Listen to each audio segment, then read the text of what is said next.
भोला। अरे कहाँ रेल भाई बड़ा मरते? अरे मिस्त्री भैया प्रणाम। खुश रहो खुश रहो। अरे रेल मत कहीं, हवाई जहाज कहीं, हवाई जहाज। हवाई जहाज? अरे देश छोड़ के जाता रहा का? ऐसा बूझी भोज करे जाता नी। भोज हो अरे मरते भोज तो हमरो बड़ा निमन लगेला रे मरते। हम छोड़ चाहिला। अरे हम लोग के लिए चल ना। हाँ कब तक?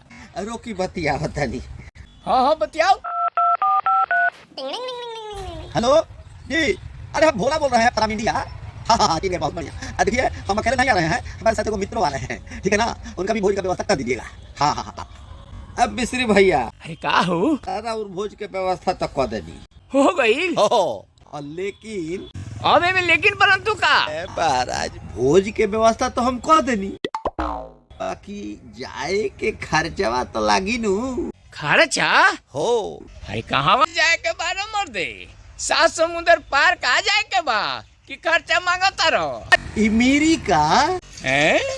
डरप भैया ही उहे नु जीतल बा तो भोज देले बा, वही में जाता ड्रोन तारा के। अब हम जाता नहीं, तार मर्जी हो खेता आ जाई हो।